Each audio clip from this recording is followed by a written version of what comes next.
नमस्कार। इस वीडियो में आपका स्वागत है। आज हम राजमुकुट की शक्तियों का अध्ययन करेंगे और इनमें मुख्यतः राजमुकुट की कार्यपालिका शक्तियों का अध्ययन करेंगे। हम जानते हैं कि ब्रिटेन के संविधान के संदर्भ में राजा और राजमुकुट ये दो भिन्न शब्द हैं। प्राचीन काल में राजा और राजमुकुट इन दोनों शब्दों का एक ही अर्थ था, अर्थात जो राजमुकुट की शक्तियाँ थीं उनका संपूर्ण प्रयोग राजा करता था और जो राजा था वही पूर्ण रूप से राजपद का अधिकारी था। किंतु ब्रिटेन में लोकतंत्र की प्रक्रिया के साथ साथ राजा के हाथ से शक्तियाँ निकल करके जनता के प्रतिनिधियों के हाथ में जाती रही और एक समय ऐसा आया 19वीं शताब्दी में जब राजा की शक्तियाँ पूरी तरह से राजा के हाथ से निकल करके संसद और प्रधानमंत्री और मंत्रिमंडल के पास चली गई। तो पहले जिस राजमुकुट की शक्ति का प्रयोग अकेले राजा करता था, निरंकुश तरीके से करता था, अपने मनमाने तरीके से करता था, अब राजतंत्र के लोकतंत्रीकरण की प्रक्रिया में राजमुकुट की शक्तियों का प्रयोग ये तीन संस्थाएं करती हैं। पहला राजा, दूसरा संसद और तीसरा प्रधानमंत्री और मंत्रिमंडल।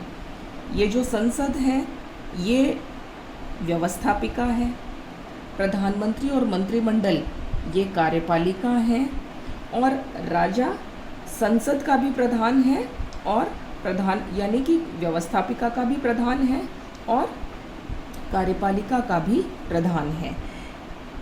इसलिए आज की स्थिति ये है कि जब हम राजमुकुट की बात करते हैं तो राजमुकुट की संपूर्ण शक्तियों का व्यवहार में जो प्रयोग है वो राजा, संसद और प्रधानमंत्री और मंत्रिमंडल करते हैं। किंतु ये है प्रयोग की बात। सैद्धांतिक स्थिति आज भी वही है, अर्थात ब्रिटेन के कानून के अनुसार आज भी राजमुकुट की शक्तियों का स्वामी राजा ही है। इसलिए यह एक विरोधाभास की स्थिति उत्पन्न होती है कि ब्रिटेन में जो दिखता है वो होता नहीं है और जो होता है वो दिखता नहीं है। जो है वो ये कि राजा संपूर्ण शक्तियों का आज भी स्वामी है और व्यावहारिक स्थिति ये है कि राजा की शक्ति का प्रयोग संसद और मंत्रिमंडल करते हैं।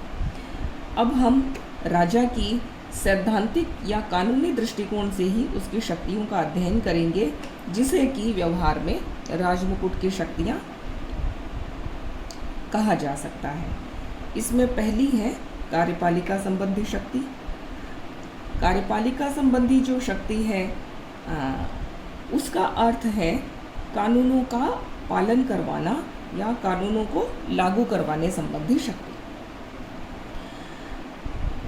कानूनों को लागू करने के लिए राजमुकुट या राजा बहुत सारी नियुक्तियां करता है और इन नियुक्तियों में सर्वाधिक महत्वपूर्ण नियुक्ति है प्रधानमंत्री और मंत्रिमंडल की नियुक्ति। ये कैसी करती है ये हम किसी अलग वीडियो में देखेंगे, इसका विस्तार से अध्ययन करेंगे। दूसरी है न्यायिक कार्यों का संपादन करने के लिए न्यायाधीशों की नियुक्ति, विभिन्न उच्च स्तरीय सैनिक अधिकारियों की नियुक्ति, जिसमें जल सेना, थल सेना और वायु सेना के सेनापति और अन्य अधिकारियों की नियुक्ति सम्मिलित है। विभिन्न आयोगों के अध्यक्ष तथा उनके सदस्यों की नियुक्ति और लोक सेवा, ये बहुत महत्वपूर्ण है। लोक सेवा अर्थात सरकार के समस्त कार्यों को करने के लिए जिन लाखों स्थायी कर्मचारियों की नियुक्ति की जाती है वे लोक सेवक कहलाते हैं। ये लोक सेवक की सेवा शर्तें क्या होंगी, इनके अनुशासन के नियम, इनकी नियुक्ति के साथ ही यदि ये ठीक तरह से कार्य नहीं करते हैं तो इनकी पदच्युति कैसे होगी, इनको कितना वेतन और भत्ता मिलेगा, ये सारी बातें लोक सेवा के अंतर्गत हैं। और ये राजा के द्वारा ही या राजमुकुट, हम क्योंकि राजा की सैद्धांतिक स्थिति है तो राजमुकुट के द्वारा ही ये सारी सेवा शर्तें तय की जाती हैं।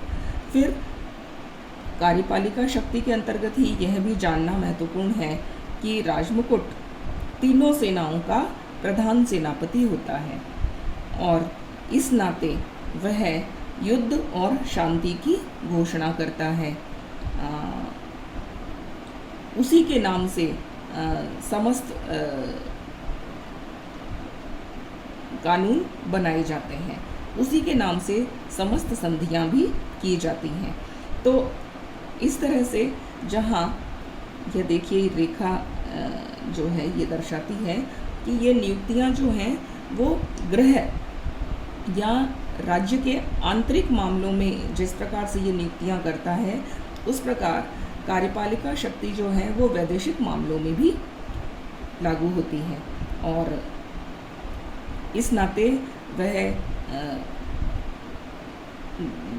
अन्य राज्यों से, अन्य देशों से आने वाले राजदूतों के प्रमाण पत्रों को स्वीकृत करता है, प्रमाणित करता है और ब्रिटेन से अन्य राज्यों में जाने वाले राजदूतों की भी वो नियुक्ति करता है। ये जो ब्रिटेन के अलावा दुनिया में लगभग 200 देश हैं, तो और अधिकांश देशों में ब्रिटेन के अधिकारी जाते हैं, उनकी नियुक्ति राजदूत करता है और उन सभी देशों से ब्रिटेन के साथ अपने संबंधों के निर्वहन के लिए प्रत्येक देश ब्रिटेन में राजदूत को भेजता है। ऐसा प्रत्येक राज्य करता है। तो इस तरह से वैदेशिक संबंधों के संचालन में ब्रिटेन का जो राजा है वही ब्रिटेन का फेस है। ब्रिटेन के राजा अन्य अपने समकक्ष अन्य देशों के जो प्रधानाध्यक्ष हैं, उन अध्यक्षों को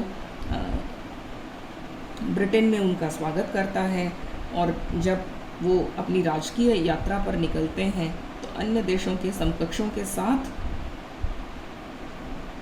वार्तालाप करते हैं। इस प्रकार से ब्रिटेन की जो राजमुकुट की जो कार्यपालिका संबंधी शक्तियां हैं वो इस दृष्टिकोण से महत्वपूर्ण है कि इन सब अधिकारियों की, व्यक्तियों की नियुक्तियां करता है। साथ ही वो उनकी पदच्युति के लिए भी उत्तरदायी है, अर्थात इनमें से यदि कोई भली प्रकार से काम नहीं करता है तो उन्हें वह सेवा मुक्त भी कर सकता है।